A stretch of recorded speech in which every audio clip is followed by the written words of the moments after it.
Assalamualaikum warahmatullahi wabarakatuh. Kami dari kelompok 7 akan menjelaskan tentang biografi Gus Dur. Kiai Haji Abdurrahman Wahid atau Gus Dur. Kiai Haji Abdurrahman Wahid atau yang akrab disapa Gus Dur lahir di Jombang, Jawa Timur 7 September 1940. Beliau adalah tokoh Muslim Indonesia yang menjadi Presiden Indonesia yang keempat dari tahun 1999 hingga 2001.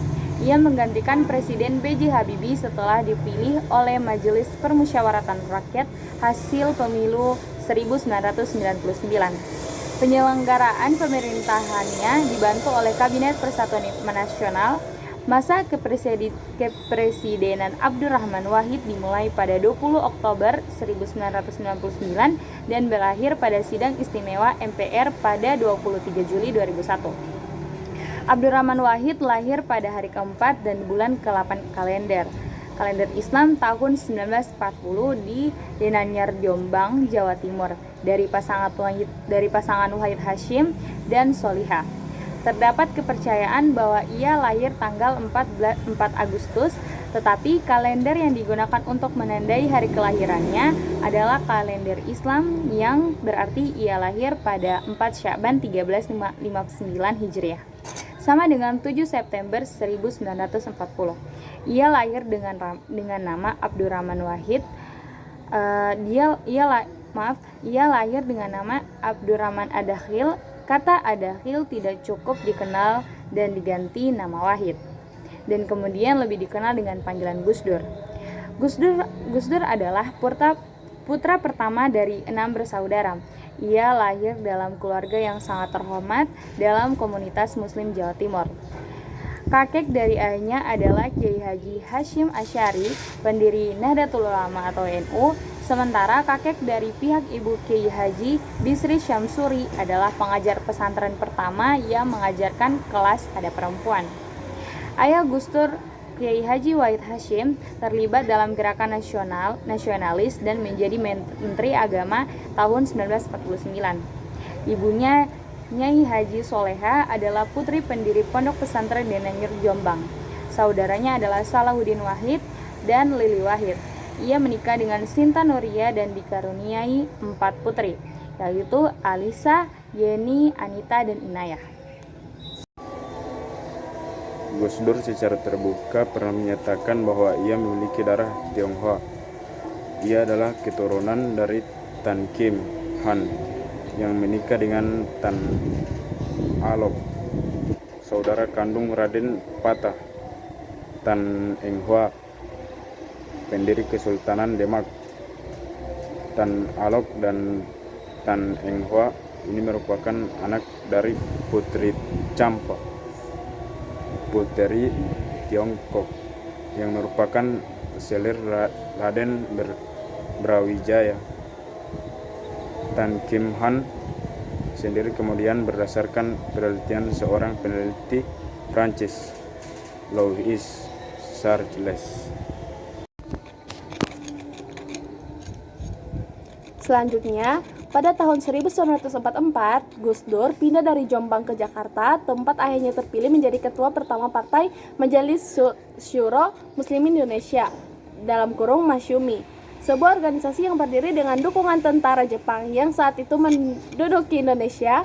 Pada akhir perang tahun 1949, Gus Dur pindah ke Jakarta dan belajar di SD Kris sebelum pindah ke SD Mataram, Perwari. Gus Dur tetap tinggal di Jakarta dengan keluarganya meskipun ayahnya sudah tidak menjadi Menteri Agama pada tahun 1957. Pada April 1953, ayah Gus Dur meninggal dunia akibat kecelakaan mobil. Pada tahun 1963, Gus Dur belajar studi Islam di Universitas Al-Azhar di Kairo, Mesir. Kemudian menyelesaikan pendidikannya di Universitas Baghdad tahun 1970. Selanjutnya Gus Dur pergi ke Belanda untuk meneruskan pendidikan di Universitas Leiden, tapi kecewa karena pendidikannya di Universitas Baghdad tidak diakui. Dari Belanda kemudian Jerman dan Prancis sebelum kembali ke Indonesia tahun 1971.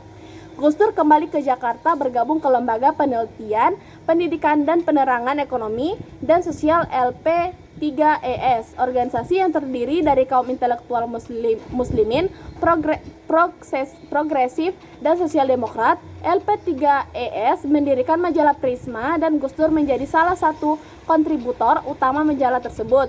Selain bekerja sebagai kontributor LP3ES, Gus Dur juga berkeliling pesantren dan madrasah di seluruh Jawa. Pada tahun 1984 sampai 2000, Gus Dur terpilih sebagai Ketua Umum Tahfidziyah, pengurus besar Nahdlatul Ulama. Pada 20 Oktober 1999, MPR melaksanakan sidak untuk memilih presiden dan wakil presiden.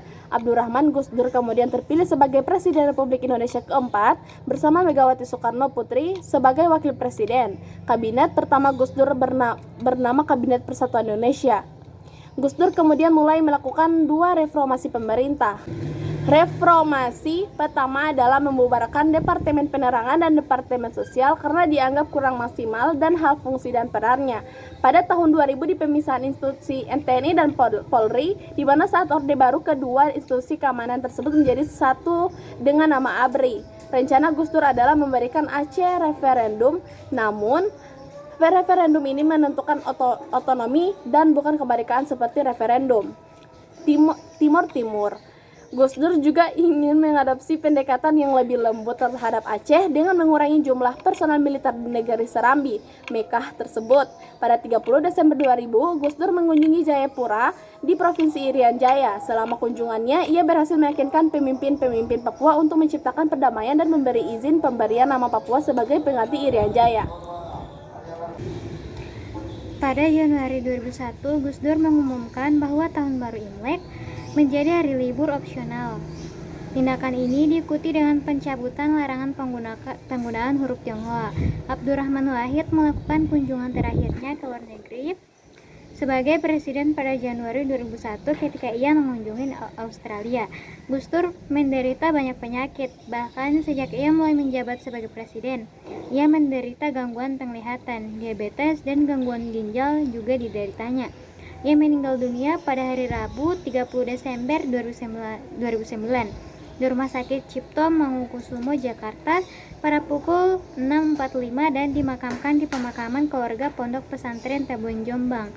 Berbagai penghargaan diterima Gus Dur, diantaranya pada tahun 1993 Gus Dur menerima Ramon Magsaysah Award sebagai penghargaan yang cukup prestisius untuk kategori Community Leadership Bapak Tionghoa oleh beberapa tokoh Tionghoa Semarang di Kelentang Taikaisi Gang Lombok.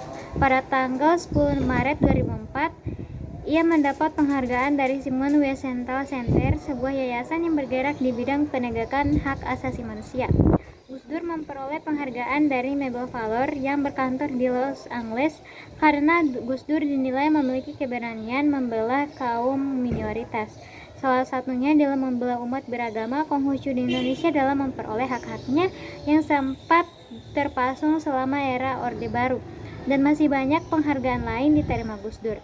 Pada saat ini, para murid mengagum dan penerus pemikiran dan perjuangan Gus Dur disebut Gus Durian. Mereka mendalami pemikiran Gus Dur, meneladani karakter dan prinsip nilainya, dan berupaya untuk meneruskan perjuangan yang telah dirintis dan dikembangkan oleh Gus Dur sesuai dengan konteks tantangan zaman.